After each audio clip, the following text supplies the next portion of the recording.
১৯ বছর বয়সী একজন বাংলাদেশের লাল সবুজ পতাকাটা গায়ে জড়ানোর অপেক্ষায়। ১৯ বছর বয়সী একজন বাংলাদেশের সেই লাল সবুজ জার্সি পরে মাঠে নামার অপেক্ষায়। কিউবা মিচেল কবে বাংলাদেশের হয়ে মাঠে নামতে পারবেন? তিনি বাংলাদেশের হয়ে খেলতে ইন্টারেস্টেড, গ্রিন সিগন্যাল দিয়ে দিয়েছেন। পেপার ওয়ার্কসও আসলে চলছে। সেই পেপার ওয়ার্কস কি জুনের আগে শেষ হওয়া সম্ভব? জুনে সিঙ্গাপুরের এগেইনস্টে বাংলাদেশের জার্সিতে কি জাতীয় স্টেডিয়ামে কিউবা মিচেলকে দেখা যাবে? এ নিয়ে নানা প্রশ্ন। যারা বাংলাদেশের ফুটবল ফলো করছেন তারা রেগুলারলি আমাদের কাছে জানতে যাচ্ছেন কিউবা মিচেলের সবশেষ আপডেটটা কি। সেই আপডেটটাই আপনাদেরকে আমরা জানাবো, এবং কাগজপত্রের যেই হিসেব নিকেশ চলছে তা কি জুনের মধ্যে শেষ হবে কিনা, এই সব কিছুর আপডেট নিয়ে আমরা কথা বলবো। যিনি এই প্রজেক্টটায় আছেন, মিশন কিউবা মিচেল, যে প্রজেক্টটার নাম আমরা দিতে পারি যতদিন পর্যন্ত না কিউবা মিচেল বাংলাদেশের হয়ে খেলছেন, সেই প্রজেক্টটার সবশেষ তথ্যটা কি।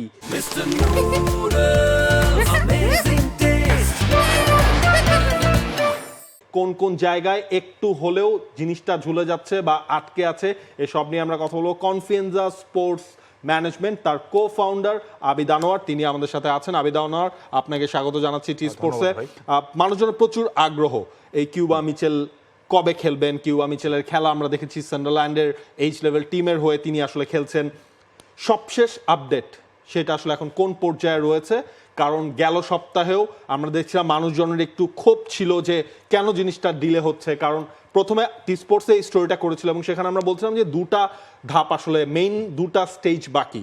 একটা হচ্ছে কিউবা মিচেলের পাসপোর্ট এবং কিউবা মিচেলের অনাপত্তিপত্র। প্রথমে মনে হচ্ছিল জিনিসটা আসলে খুব ইজিলি হয়তোবা চলে আসবে বাংলাদেশের ফেভারে, বাট এই যে একটু ধরেন সময় লাগছে, মানুষের তো এটা সহ্য হচ্ছে না, কারণ তারা চাচ্ছেন কিউবা মিচেলকে কত দ্রুত সিকিউর করা যায়। সবশেষ আপডেট আজকে এখন পর্যন্ত কি কোন অবস্থায় আছে? লাস্ট যে আপডেটটা, এটা হচ্ছে কিউবার তরফ থেকে বা বাফুফের তরফ থেকে কিউবার কাছে হচ্ছে ওর মার পাসপোর্ট বা অথবা ওর নানি, মানে যার সাথে হচ্ছে বাংলাদেশের মেইন কানেকশন, ওর মাও কিন্তু হচ্ছে বাংলাদেশি না। বর্তমান যে পাসপোর্ট স্ট্যাটাস সে অনুযায়ী ওনার মা হচ্ছে ব্রিটিশ নাগরিক, ওকে, কারণ ওনার জন্ম ব্রিটেনে। কিন্তু ওনার যে বার্থ সার্টিফিকেট আছে, লন্ডনের হসপিটালে যে বার্থ সার্টিফিকেটটা, ওখানে স্পষ্ট করে লিখে দেওয়া আছে যে ওর নানা এবং নানু হচ্ছে মানে বাংলাদেশি জন্মগ্রহণকারী এবং ওনাদের বাংলাদেশি নাগরিকত্ব আছে। এখন তার হচ্ছে ডুয়েল সিটিজেনশিপ। কিন্তু এখানে যে সমস্যাটা হচ্ছে, ওর নানানুর বার্থ সার্টিফিকেট বা হচ্ছে পাসপোর্টের মেয়াদটা শেষ হয়ে গেছে। মানে জন্ম নিবন্ধন যেটা করা আছে ওটা ওনাদের কাছে এই মুহূর্তে নাই, বাট পাসপোর্টের মেয়াদটা শেষ হয়ে গেছে। ওনারা মানে বাংলাদেশি পাসপোর্টের বাংলাদেশি পাসপোর্টের মেয়াদটা শেষ, যেহেতু আর হচ্ছে কোনো কাজ লাগতেছে না এই মুহূর্তে, যেহেতু ওনারা হচ্ছে লন্ডনের ইংল্যান্ডের পাসপোর্টধারী। তো এই জন্য একটু এখানে জটিলতা আছে, কারণ হচ্ছে আগে আমাদেরকে কিউবা নানানুর পাসপোর্টটা করতে হবে, এরপর ওর মারটা করতে হবে, এরপর হচ্ছে কিউবারটা করতে হবে। বাট বর্তমানে আমাদের অভিজ্ঞতা আলোকে বলতেছি, আন্ডার-17 আমাদের একটা ছেলে আছে, ট্রায়াল করতেছে আন্ডার-17-এর ফারজাদ নামে। ওর পাসপোর্ট করতে গিয়ে দেখছে ফেডারেশন হচ্ছে আসলে মানে নিত্য নতুন কাগজ যোগ হচ্ছে। যেমন হচ্ছে আগে শুধুমাত্র বার্থ সার্টিফিকেট থাকলে বা বাবা মার যে কোনো একজনের পাসপোর্ট থাকলেই হয়ে যাইতো কাজটা। বাট এখন হচ্ছে যে সমস্যাটা হচ্ছে, বাংলাদেশ সরকারের তরফ থেকে ডুয়েল সিটিজেনশিপ ফর্ম চাওয়া, সার্টিফিকেটও চাওয়া হচ্ছে, এনআইডি চাওয়া হচ্ছে, বার্থ সার্টিফিকেট চাওয়া হচ্ছে, এবং বাবা মা দুইজনেরই বাংলাদেশি পাসপোর্ট চাওয়া হচ্ছে। তো এটা একটা লেন্দি প্রসেস হয়ে যাচ্ছে বিএফএফ এর জন্য। এই কারণে বিএফএফ একটু আগে চেক করতেছিল যে আসলে কী কী কাগজ দরকার। কারণ হচ্ছে একটা অ্যাপ্লিকেশন সাবমিট করলো, কিউবাও এম্বাসিতে গেলো, যাওয়ার পর বলতেছে যে না এটাই হবে না, আবার নতুন করে আসতে হবে, যেটা আমাদের ক্ষেত্রে হয়েছে। তো বিএফএফ চাচ্ছিল না যে এরকম কিছু হোক, তারা চাচ্ছিল যে খুবই স্মুথলি যেন হোক, যেহেতু কিউবা এদের মতো যারা বাংলাদেশে খেলতে আসে অবশ্যই বাংলাদেশের অ্যাসেট, তো তাদের অ্যাসেটের সাথে অবশ্যই তারা খুব মানে ভিআইপি মর্যাদা যেন পায় তার এম্বাসিতে। তার জন্য বিএফএফ হয়তো একটু সময় নিচ্ছে।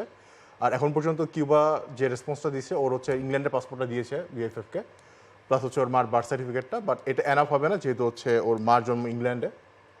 তো ফিফার রুলস অনুযায়ী ওর হচ্ছে নানু পর্যন্ত পাসপোর্ট আমাদের করে তারপর ওর মারটা করতে হবে।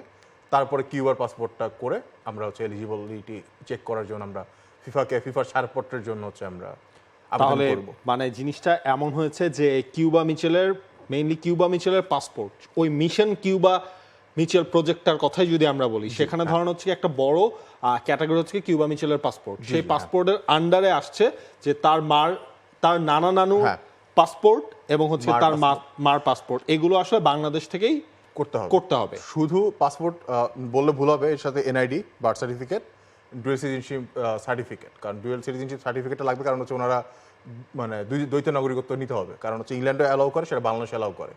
তো পাসপোর্ট জমা দিতে গেলে নতুন করে যেটা হচ্ছে মানে বার্থ সার্টিফিকেট অ্যালাউ করতেছে না। ওকে, হয়তো কি জন্য কথা আমি জানি না, বাট হচ্ছে এখন বর্তমানে তারা চেষ্টা করতেছে ডুয়েল সিটিজেনশিপ সহ অ্যাপ্লাই যেন করা হয় আর কি। তার মানে ওই হিসেবটাও যদি আপনি করেন যে আজকে মে মাসের 4 তারিখ, জি জি হ্যাঁ 4 তারিখ। জুন উইন্ডোতে অর্থাৎ জুনের পার্টিকুলারলি বলে 10 তারিখ বাংলাদেশের সিঙ্গাপুরের এগেনস্টে ম্যাচ।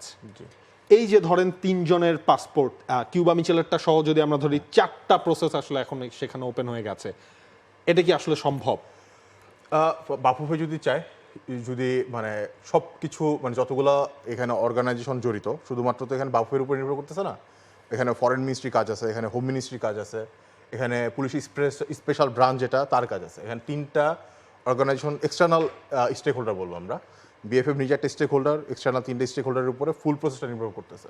তো এটা নির্ভর করতেছে যে 3টা স্টেক হোল্ডার আসলে কত দ্রুত সেম অ্যালাইনমেন্টে কাজটা করে দিতে পারে। তো বাফুফে চাইলে হচ্ছে 3টা কাজ একসাথে করতে পারবে, বার্থ সার্টিফিকেটটা। আচ্ছা, আমরা তো ধরেন হচ্ছে যখন এই সমিত সোমের প্রজেক্টটাও তো একসাথে চলছে, আমরা দেখলাম সমিত সোমের ব্যাপারে বাংলাদেশের গভর্নমেন্ট, বাংলাদেশ ফুটবল ফেডারেশন সবার থেকে হাইয়েস্ট প্রায়োরিটিটা দেয়া হচ্ছে। জি। তাহলে তো আমরা এটাও এক্সপেক্ট করতে পারি কিউবা মিচেলের ক্ষেত্রেও সেম জিনিসটা হবে, মানে জি। একই সাথে সবগুলো উইং আসলে কাজ করবে। এই জি, আভাসটা কি আসলে পাচ্ছেন? হ্যাঁ, এটা এখন পর্যন্ত মানে আমরা যাদের সাথে কাজ করতেছি সবাই মানে খুব পজিটিভ, এবং ইমরুল হাসান সাহেব খুবই আন্তরিক এ ব্যাপারে। তিনি খুব মানে রেগুলার বেসিসে আপডেট নিচ্ছেন যে কিভাবে কি করা যায় বা কত দ্রুত করে ফেলা যায়। উনার নিজের তরফ থেকেও করতেছেন, প্লাস হচ্ছে বাফুফের তরফেও যথেষ্ট সাড়া দিচ্ছে আর কি এখন পর্যন্ত। ওকে, ধরেন হচ্ছে গিয়ে এই পাসপোর্ট, কিউবা মিচেলের পাসপোর্ট পর্যন্ত ওকে হলো, জি। ওই ইংল্যান্ড এফ এর অনাপত্তি পত্রটা আসলে কখন আসবে? সেটা কি আসলে পাসপোর্টের পরের স্টেপ, নাকি হচ্ছে কি তিনি চাইলে এখনই নিয়ে রাখতে পারবেন কোনো একটা ক্লিয়ারেন্স দিয়ে? আচ্ছা, বেসিক্যাল ব্যাপারটা হচ্ছে মানে আপনি ইংল্যান্ড এফএ বলেন বা জ্যামাইকা এফএ বলেন, যেহেতু 3টা দেশের জন্য হচ্ছে এলিজিবল ছিল, তো হচ্ছে 3টা দেশেরই 2টা দেশ, বাংলাদেশ, জ্যামাইকা, ইংল্যান্ড, যেহেতু সে বাংলাদেশের হয়ে খেলার জন্য আগ্রহ প্রকাশ করছে, তো যে অলরেডি সে তার মানে ডিক্লারেশনটা দিয়েছে ইমেল তার এজেন্টের মাধ্যমে, তো তাও একটা রিটার্ন লেটার লাগবে ওর তরফ থেকে, ওর সিগনেচার করা। এরপর আমরা ইংল্যান্ড এফএ এবং জ্যামাইকা এফের কাছে হচ্ছে ওই সেম জিনিসটা বিএফএফ এর তরফ থেকে ফরওয়ার্ড করতে হবে। আর এটা খুব লেন্দি কোনো প্রসেস না, কারণ এমএ যারা মানে মেম্বার অ্যাসোসিয়েশন যারা, ওদের থেকে অনাপত্তিপত্র আসতে খুব 2-1 দিনের বেশি সময় কখনোই লাগে না। সেটা কি আসলে পাসপোর্টটা হওয়ার পর না, করতে হবে? ও যদি এখনো চায় যে ওর বাংলাদেশি কানেকশন আছে, ওর হচ্ছে ও চাইলে এখনো হচ্ছে সে ইয়েটা নিয়ে রাখতে পারে। তাহলে এই স্টেজটা কি আপনারা কি এগিয়ে রাখবেন কিনা এই স্টেপটা?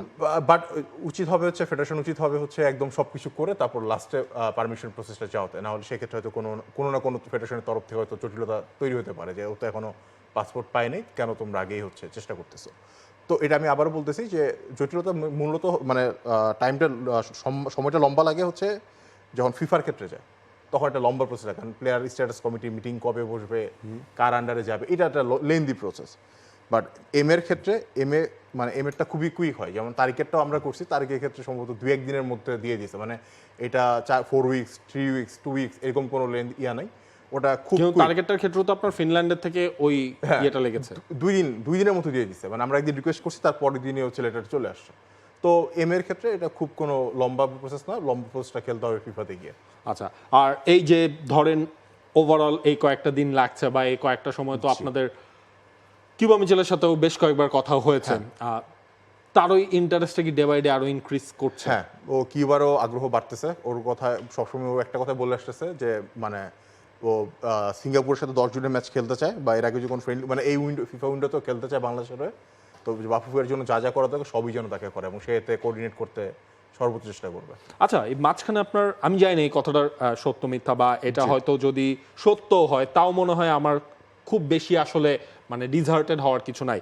সান্ডারল্যান্ডের এজ লেভেল টিমের তিনি এখন খেলছেন, মানে প্রিমিয়ার লিগ 2 যেটাকে বলা হয়, যেখানে ইংলিশ মানে ক্লাবগুলোর এজ লেভেল টিমটা আসলে খেলে থাকে। সান্ডারল্যান্ডের থেকে নাকি ছেড়ে দেওয়া হতে পারে কিউবা মিচেলকে।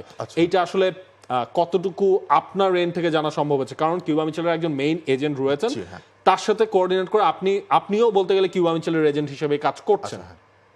এই জিনিসটা আসলে কতটুকু আপনি জানেন বা আপনার জানা মতে আছে? আচ্ছা, বেসিক্যালি হচ্ছে মানে কিউবার সাথে যখন ফার্স্ট মিটিংটা হয় আমাদের, তখনই বলতেছিল বেটার অপরচুনিটি খুঁজতেছে, মানে ও এমন একটা অপরচুনিটি খুঁজতেছে যেখানে হচ্ছে রেগুলার গেম টাইম পাবে। ওকে, তো এখন একটা প্লেয়ারের সম্পূর্ণ রাইট আছে, সে যদি গেম টাইমের জন্য বেটার অপরচুনিটি খুঁজে সে অবশ্যই যাইতে পারে। তো এতে ডিসহার্টেন হওয়ার কিছু নাই যে সান্ডারল্যান্ড ছেড়ে দিচ্ছে, সে হয়তো আরো বেটার কোনো জায়গাতে যাবে। এই ব্যাপারে কি অন্যান্য ক্লাবগুলোর সাথে কথা হচ্ছে? এটা আমি বিস্তারিত জানি না, তবে ওর যে ছিল এজেন্ট ছিল ডোমিনেন্স গ্রুপ, ওরা বলতেছে বেশ কয়েকটা ক্লাবের সাথে কথা হচ্ছে। তো সেগুলো হচ্ছে হয়তো ওরা বেটার বলতে পারবে, আমরা আসলে ক্লাবের ব্যাপারটা দেখতেছি না, আমরা শুধুমাত্র ন্যাশনাল টিমের জন্যই কনসালটেন্সি করতেছি, তো ন্যাশনাল টিম নিয়ে আমরা ফোকাস। ওকে, ওভারঅল এই যে কিউবা মিচেলের প্রজেক্ট জি। আপনারা হচ্ছে গিয়ে থ্রু আউট কাজ করছেন, জি এর আগেও আপনাদের কাছ থেকে বেশ কিছু এইসব এনআরবি যদি আমরা বলি এনআরবি প্রজেক্টে আপনারা বেশ কিছু সাকসেস আপনারা পেয়েছেন, সেটা তারিক কাজীর ক্ষেত্রে আমরা দেখেছি, সেটা মাহাদি ইউসুফ খান, আর নবাবের ক্ষেত্রে সেটা কাজেম শাহ রিসেন্টলি বাংলাদেশ দলের লাস্ট রিক্রুট, তার ক্ষেত্রেও আমরা হচ্ছে গিয়ে দেখলাম। আপনারা এই প্রোফাইলগুলো আসলে কিভাবে কালেক্ট করছেন, বা এই জায়গায় ধরেন হচ্ছে অনলাইনে যারা কাজ করছে, মানে অনলাইনে বাংলাদেশের বড় একটা ফ্যান বেজ হচ্ছে গিয়ে তারা কাজটাই করছে হচ্ছে গিয়ে তারা ধরেন নিজের উদ্যোগে তারা খুঁজে খুঁজে বের করছেন, বা হচ্ছে অনলাইনে এই যে কথাবার্তা হচ্ছে সেটারও কি একটা ইম্প্যাক্ট আছে কিনা? আচ্ছা, ব্যাপারটা হচ্ছে মানে আমি যদি একটু বিস্তারিত বলি কীভাবে আসলে ফুটবল আসছি, তাহলে হচ্ছে এটা আমার জন্য উত্তর করা সহজ হবে। আমি কাজ শুরু করছি হচ্ছে বাংলাদেশ ফুটবল সাপোর্টার্স ফোরাম থেকে। তো ওইখানে আমার সেম কাজ ছিল যে শুধুমাত্র প্রবাসী খুঁজে বের করা। আচ্ছা, তো তা ওইটার থ্রুতে আমি হচ্ছে তাফ রহমান, যে কিনা আর্সেনাল গ্র্যাজুয়েট ছিল, প্লাস হচ্ছে এখন হচ্ছে লাস্ট জ্যামাইকার অ্যাসিস্ট্যান্ট কোচও ছিল ন্যাশনাল টিমে, সরি গায়ানা বোধ হয়, গায়ানাতে ছিল। লিটন জামান প্রবাসী কোচ, ও এখন হচ্ছে আল ইত্তিফাকের হচ্ছে আল জাজিরার একাডেমি ডিরেক্টর, এর আগে ছিল ওয়েস্ট হামের টেকনিক্যাল লিড। তো এরই ধারাবাহিকতা আমরা বেশ কয়েকটা প্রবাসী প্লেয়ার তখন খুঁজে পাই, অনেকগুলো খুঁজে পাই। এর মাধ্যমে আমরা একটা বড় একটা কানেকশন হয়ে যায় বিভিন্ন বাইরের স্কাউটিং গ্রুপের সাথে। তো স্কাউটিং গ্রুপের সাথে যখন কানেকশন বাড়তে থাকে তখন মনে হলো যে আমরা কেন কাজটা প্রফেশনালি কেন করতেছি না। তো তারই প্রেক্ষিতে ফুটবল সাপোর্টার্স ফোরাম ছেড়ে দেওয়া, তারপর আমরা নিজের হচ্ছে কনফিডেন্স স্পোর্টস ম্যানেজমেন্ট দাঁড় করানো। আর কনফিডেন্স স্পোর্টস ম্যানেজমেন্টের আসলে দেখা যাচ্ছে যে মিডিয়াতে বারবার আমারই আসা হচ্ছে, কিন্তু একটা বিশাল একটা টিম আছে। তো আমি আসলে স্পেশাল থ্যাঙ্কস জানাতে চাই হচ্ছে সাকিব ইউসুফ, মারজান, নিয়ামুল, এদের মতো ছেলেদেরকে, যারা কিনা হচ্ছে মানে বলতে গেলে মানে নিজের খেয়ে বনের মহিষ তাড়ানো কাজ করতেছে। বেসিক্যালি ওরাই হচ্ছে খুঁজে বের করে, মানে সত্যি কথা বলতে আমাদের এখন পর্যন্ত যতগুলো হচ্ছে প্রবাসী প্লেয়ারের প্রোফাইল বের করা, তার মধ্যে মানে 80 to 90% এই তিনজনের অবদান। মানে এই তিনজন হচ্ছে কনফিডেন্সের বলতে গেলে ইন্টিগ্রাল একটা পার্ট। মানে ওদের পরিচয় তো কখনো কেউ জানতেছে না, মানে যারা কাজ করতেছে, বাট আমি মনে করি যে আসলে ওদের পরিচয়টাও জানা দরকার। ওরা বেশ সফলতার সাথে কাজ করতেছে বলেই কনফিডেন্স আজকে হচ্ছে তারিক কাজী, মাহাদি, নবাব, তারপর আরহাম, ফারজাদ, উজায়ের। আরহামকে তো মনে হয় আন্ডার 23 একটা কলাপ হচ্ছে, মানে আরহামও আপনাদের আরহামও বাংলাদেশ ফুটবল ফেডারেশন পেয়েছে। হ্যাঁ, আমাদের থ্রুতেই পাচ্ছে আর কি। মানে বলতে গেলে আমরা সোফার বাংলাদেশের ফুটবলে লাস্ট একটা মানে কন্ট্রিবিউট করার ট্রাই করতেছি, যেহেতু হচ্ছে আমরা ফুটবল নিয়ে কাজ করতেছি, শুধুমাত্র লোকাল ফুটবল নিয়ে কাজ করতেছি। তো মানে এটা একটা খুব ভালো একটা অপরচুনিটি আমাদের জন্য। প্লাস আমাদের যে স্কাউটিং টিম আছে, প্লাস আমরা কৃতজ্ঞ যে আমাদের স্কাউটিং টিমের পাশাপাশি বাইরে থেকে যারা আমাদেরকে হেল্প করে। যেমন আমাদের অনেক প্রবাসী মানে এখন বলতে মানে আমি তো পড়াশোনা শেষ করছি, তো 2-3 বছর হয়েছে আমার গ্র্যাজুয়েশন শেষ। তো এর মধ্যে আমাদের কিছু ফ্রেন্ড সার্কেলও হচ্ছে বাইরে চলে গেছে, তো তারাও কোনো না কোনোভাবে হচ্ছে মানে যোগাযোগ করাই দিচ্ছে। যেমন ফিনল্যান্ডের একটা ছেলে আছে, ও হচ্ছে সম্ভবত আন্ডার 16-এ এখন খেলতেছে ওখানে, গোলকিপার। তো ওর সাথে আমাদের পরিচয় করে দিচ্ছে আমারই এক হচ্ছে ইউনিভার্সিটির ফ্রেন্ড। তো আমরা আসলে গ্রেটফুল সবার প্রতি যে যারা একটু একটু করে কন্ট্রিবিউট রাখতেছে, হয়তো এদেরকে কেউ কখনো জানবে না মানে কীভাবে বের হচ্ছে বা কে বের করতেছে। তো আসলে আমার উচিত যারা 1% কন্ট্রিবিউশনও রাখছে সবার প্রতি আমরা কৃতজ্ঞ আর কি, এবং ধন্যবাদ তাদেরকে। আচ্ছা, এই ধরনের প্রজেক্ট তাহলে হচ্ছে এই কিউবা মিচেলেরটা তো আছেই, প্লাস হচ্ছে আপনি আরহামের কথা বললেন, ফারজাদের কথা আপনি বললেন, তো এই ধরনের টোটাল কতগুলো প্রবাসী প্রোফাইল নিয়ে আপনারা এখন এই মুহূর্তে কাজ করছেন? সত্যি কথা বলতে আমরা মানে কোয়ান্টিটি ওভার মানে কোয়ান্টিটিটা বেশি আমরা চেষ্টা করি, মানে কোয়ালিটি ওভার কোয়ান্টিটি এরকম না ব্যাপারটা। আমরা চেষ্টা করি সবসময় যে মানে কোয়ান্টিটি কমাই দিয়ে মানে আমরা কোয়ালিটি নিয়ে কাজ করি বেশি। মানে ব্যাপারটা হচ্ছে যে ধরেন মানে ওইরকম খুঁজতে গেলে মানে ইংল্যান্ডেই প্রায় 100-র উপরে বা আমেরিকাতে 100-র উপরে প্লেয়ার বের করা যাবে, কারণ ওইখানে এখন বোধহয় বাংলাদেশিদের 6 বা 5th জেনারেশন চলতেছে। তো ওখান থেকে প্লেয়ার খুঁজে বের করা খুবই কঠিন কিছু না। তো আমরা আসলে বের করতেছি এরকম কিছু ছেলেদেরকে যারা কিনা হচ্ছে রেগুলার মানে প্রফেশনাল একাডেমিতে আছে বা কোনো একটা এস্টাবলিশড লিগে খেলতেছে। তো কম বেশি সব কিছু মিলে আমাদের কাছে প্রায় 20 থেকে 25 জনের লিস্ট আছে একটা, এই মুহূর্তে আমরা কাজ করতেছি। আমরা হয়তো মানে খুব শীঘ্রই তারই ধারাবাহিকতায় জিবরান আহমেদ, তার সাথে আমাদের একটা মিটিং হয়েছে। ইভেন সেই মিটিংয়ে জিবরান, দ্যাট মিন্স ব্ল্যাকপুল। হ্যাঁ, বাফুফের সম্মানিত সিনিয়র সহসভাপতি ইমরুল হাসান সাহেব, উনিও উপস্থিত ছিলেন সেই মিটিংটাতে, এবং জিবরানের আগ্রহ আছে। তো হয়তো আমরা খুব শীঘ্রই জিবরানেরটা আমরা দৃশ্যমান অগ্রগতি দেখব। আর এর পাশাপাশি হচ্ছে আরও কিছু ছেলেদেরকে নিয়ে কাজ করা হচ্ছে যাদের বয়স আসলে 18-র নিচে, এই কারণে আমরা নামটা প্রকাশ করতেছি না, কিন্তু আমাদের অলরেডি হচ্ছে তাদের ক্লাবের সাথে কথা হচ্ছে যে আসলে কিভাবে আমরা আগাইতে পারি। যেহেতু তারা মাইনর, তো আমাদের হচ্ছে তার ক্লাবের থ্রুতে বা অথবা তার এজেন্টের থ্রুতে যেতে হবে। তো এখানে একটা 20-25 জনের লিস্ট শুনতে অনেক ভালো লাগে যে অনেক ছেলে পেলে খেলতেছে, কিন্তু রিয়েলিটি হচ্ছে আসলে এই 20 থেকে 25 জনের মধ্যে কয়জন আসলে শেষ পর্যন্ত প্রো ফুটবল খেলবে। কারণ ইংল্যান্ডে বলেন, ইংল্যান্ড না মানে আমরা প্রবাসী বলতেই বুঝি ইংল্যান্ড, মানে সত্যি কথা বলতে বাইরের দেশে কিন্তু আন্ডার 23 পর্যন্ত ডেভেলপমেন্ট স্কোয়াড, মানে ধরেন ওদের ওখানে গ্র্যাজুয়েট সিস্টেম, মানে ওখানে পড়াশোনা করতেছে খেলতেছে। তো আমি একটা উদাহরণ দিতে পারি, ফিনল্যান্ডের একটা ছেলে আছে, নাম হচ্ছে ইফতি হোসাইন। তো ছেলেটা হচ্ছে সম্ভবত সেকেন্ড ইয়ারে ছিল, বাট ওর একটা পর্যায়ে গিয়ে মনে হয়েছে ফুটবল ওর জন্য না, ও এখন বেশ ভালো পড়াশোনা করতেছে এবং বেশ ভালো একটা জায়গা ইউনিভার্সিটি ওখানে পড়াশোনা করতেছে। তো দেখা যাবে যে এর 20-25 জনের মধ্যেও প্রায় 10-12 জন ঝরে যাবে, যাদের কিনা মনে হবে একটা পর্যায়ে গিয়ে না ফুটবল আমার ক্যারিয়ার না, আমার আসলে পড়াশোনা করতে হবে। সমিত সোম, হামজা, কিউবা মিচেল বা ফাহমিদুল। জি জি ফাহমিদুল বাদে এই তিনজনের প্রোফাইল হচ্ছে মিডফিল্ড। জি হ্যাঁ, ফাহমিদুলকে আমরা উইং ব্যাক হিসেবে ইউজ করা যায়, উইঙ্গার হিসেবে ইউজ করা যায়। এই যে প্রবাসী ধরেন 20-25 জনেরই আপনারা কাজ করছেন, এর মধ্যে আসলে স্ট্রাইকার যেটা আসলে গোল স্কোরারের একটা অভাব তো রয়েছে। জিবরান তো মেবি আসলে স্ট্রাইকার, জিব্রানি স্ট্রাইকার প্লাস ও লেফট উইংয়ে খেলতে পারে, রাইট উইংয়ে খেলতে পারে। মানে এই স্ট্রাইকারের প্রোফাইল কি একটু কম পাচ্ছেন কিনা, বা ওই ধরনের প্রোফাইল কি পাওয়া যাচ্ছে ওইভাবে? বেসিক্যালি আমরা স্কাউটিং করতে গেলে এটা আমাদের মানে আমার যে স্কাউটিং গ্রুপ আছে, 3 জনের কথা বললাম, ওদেরও আফসোস যে ভাই বাঙালি স্ট্রাইক হতে চায় না, বাঙালি হয় হচ্ছে উইঙ্গার হইতে চায় না মিডফিল্ডার হইতে চায়। আচ্ছা, এখন আমি জানি না আসলে বাঙালি কেন স্ট্রাইক হতে চায় না, মানে এটা আসলে জোকস অ্যাপার্ট, বাট আমাদের কাছে বেশ কয়েকটা ভালো প্রোফাইল আছে। এর মধ্যে জায়ান হাকিম উল্লেখ করার মতো, অ্যান্টিগুয়া বারবুডাতে খেলছে। তো ও হচ্ছে আমাদের কাছে আগস্ট পর্যন্ত টাইম চাইছে, ওর ওয়াইফ প্রেগনেন্ট, তো হচ্ছে আগস্টের পরে জানাবে যে বাংলাদেশ নিয়ে কী ডিসিশন নিবে। বাট ও আমার মতে হচ্ছে বাংলাদেশে ন্যাশনাল টিম খেলার মতো হয়তো, বাকিরা হচ্ছে আপনারা আসলে ওইটাও করছেন না যে বাইরের দেশে খেললেই বা বাইরের দেশের কোনো একটা একাডেমিতে বা অ্যামেচার লেভেলে ফুটবল খেললেই মানে তাকে নিয়ে ওই হাইপটা আপনারা তুলতে যাচ্ছেন না, জিনিসটা কেমন? আমরা এটা চাচ্ছি না যে এরকম হোক, কারণ হচ্ছে সত্যি কথা বলতে মানে আপনি হয়তো জেনে থাকবেন কয়েকদিন আগে একটা প্রমোশনাল ম্যাচ হয়েছে যারা কিনা জুনে বাংলাদেশে আসতে যাচ্ছে। তো ওখানে যে টিমের সাথে ম্যাচ খেলছে ওরা হচ্ছে অ্যামেচার টিম, লন্ডন টাইগার্স। তো ফুল অ্যামেচার টিম, ওদের কাছে যে টিমটা বাংলাদেশে ট্রায়ালে আসবে, লার্জ বাঞ্চ অফ প্রবাসী বা অরিজিন প্লেয়ার্স যদি বলি, তো ওদের হচ্ছে মানে আমার কাছে মনে হচ্ছে যে আসলে আমি স্কেপটিক্যাল, ওরা হয়তো বাংলাদেশে খুব ভালো করতে পারে, বাট আমি যে ম্যাচটা দেখছি 60 মিনিট আমার কাছে আমি স্কেপটিক্যাল, আমি হচ্ছে খুব বেশি আশাবাদী না।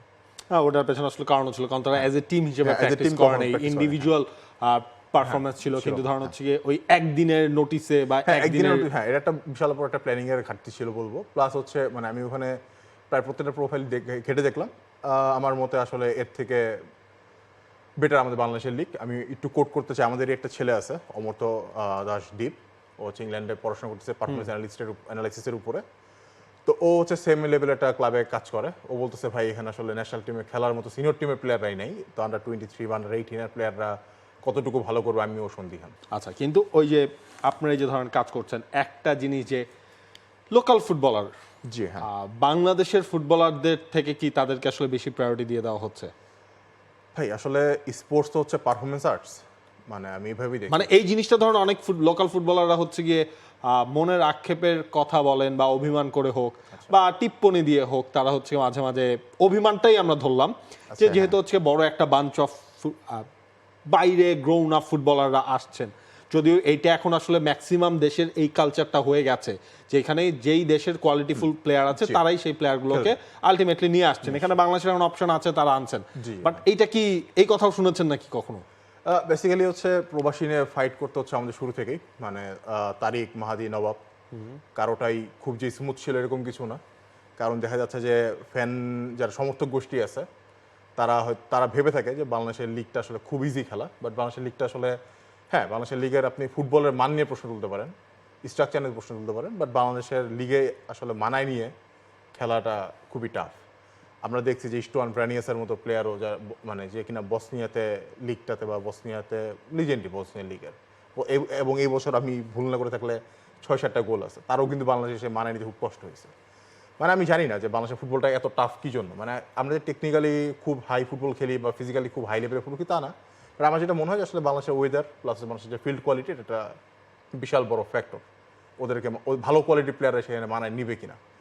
তো আমাদের যারা সমর্থক গোষ্ঠী আছে তারা আসলে এই সময়টা দিতে চান না, তারা ভাবেন যে মানে ফুটবলারদের সাথে। আপনি নিজেও তো সমর্থক ছিলেন, আপনি হ্যাঁ, বলেছেন যে আপনার শুরুটা আসলে কোথায়? আমি নিজেও সমর্থক ছিলাম, বাট তখন থেকে মানে ইভেন আমি যদি ভুলে না যাই, রিয়াসাত খাতুন ইসলাম নামে একটা ছেলে ছিল, Right. ও এখন কোচিং করাচ্ছে, আমি ভুলে গেছি এক্স্যাক্টলি কই কোচিং করাচ্ছে, বাট ওরও কিন্তু খুব বড় একটা পেডিগ্রি নিয়ে বাংলাদেশে আসছে, বাট ও কিন্তু বাংলাদেশে টিকতে পারেনি। এবং আমি আচ্ছা আমি হয়তো একটু ফ্ল্যাশব্যাক করতে পারি। জামালের মিডফিল্ড, জামালের প্র্যাকটিস গ্রাউন্ডটা, ধানমন্ডি ক্লাবের প্র্যাকটিস গ্রাউন্ডটাতে যখন ট্রেনিং হতো ওই ন্যাশনাল টিমের, আমরা রবসন রবিনোকে দেখতাম যে কার্ল শটে গোল দেয়। তো আমি ওই সময়টাতে প্রথম দেখতাম যে ও হচ্ছে কার্ল শটে গোল দিতে পারে, কিন্তু এরপরে কিন্তু অজানা কারণ বা অদৃশ্য কোনো কারণ কী হয়েছে আমি জানি না, বাট ও কিন্তু কখনো ন্যাশনাল টিমে খেলতে পারে না এইভাবে। বাট হয়তো তার নিজেরও কোনো গাফলতি ছিল কিনা বা ইনজুরি কোনো প্রবলেম ছিল কিনা। আপনি এখন রবসন রবিনের কথা বলছেন? হ্যাঁ, রবসন রবিনের মতো গোল দিত আমাদের রিয়াসাত খাতুন আচ্ছা, প্র্যাকটিস ম্যাচে। মেইন ম্যাচে আমি দেখিনি, তো আমি এভাবে বলতে পারতেছি না। তো আমি এখানে বলতেছি তার গাফিলতি থাকতে পারে বা কোনো ইনজুরির সমস্যা থাকতে পারে, সেটা আমরা জানি না। তো আমাদের উচিত কি মানে আসলে একটু মানে কনজারভেটিভ ওয়েতে আগানো, অ্যাগ্রেসিভ ইয়াতে না আগায়, স্ট্র্যাটেজিতে না আগায় আমাদের একটু কনজারভেটিভ ওয়েতে আগানো। কেন? কারণ ইউসুফ জুলকারনাইন হকের মতো একটা প্লেয়ার আমরা মিস করলাম। তার বয়স মাত্র 17, তাকে আমরা হঠাৎ করে আনা 20-তে আনলাম, এনে 11-এ নামাই দিলাম। এরপর থেকে কিন্তু ওর ক্যারিয়ার আসলে ডাউনগ্রেডই আছে। মানে এই পারফর্মিং আর্টস যেগুলো, এখানে কিন্তু আসলে মেন্টাল ব্লকেজ খুব বড় একটা ফ্যাক্ট।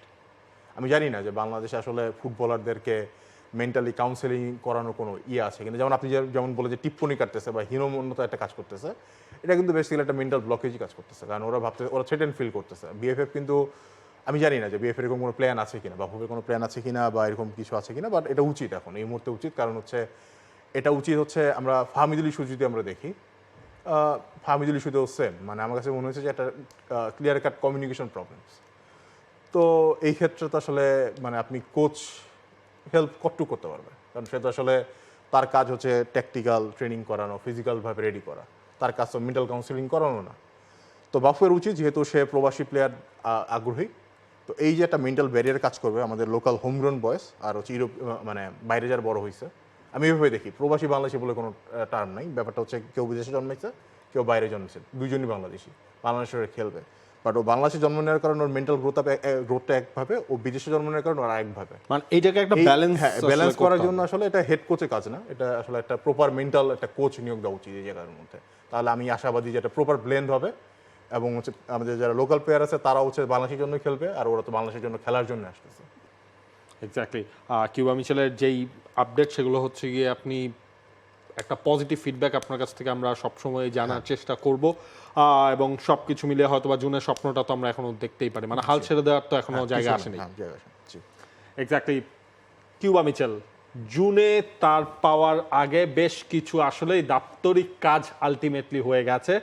তবে আমরা সবাই স্বপ্ন দেখতেই পারি যে জুনে বাংলাদেশের ঘরের মাটিতে যে ম্যাচটা আছে, এইসব দাপ্তরিক কাজ শেষ করে, অর্থাৎ পাসপোর্ট, তার নানা নানুর পাসপোর্ট, বার্থ সার্টিফিকেট, তার মার পাসপোর্ট এবং কিউবা মিচেলের পাসপোর্টের পর সেই এফের অনাপত্তিপত্রটা ইংল্যান্ড এফে, এবং সব কিছু যদি শেষ করা যায় জুনের একেবারে শুরুর দিকেও হয়তোবা বাংলাদেশে ঢাকা শহরে কিউবা মিচেলকে দেখলে অবাক হওয়ার মতো কিছু থাকবে না, এবং আমরা সবাই সেই আশাটাই এখন পর্যন্ত করছি। আপনাদের সবাইকে ধন্যবাদ সাথে থাকার জন্য।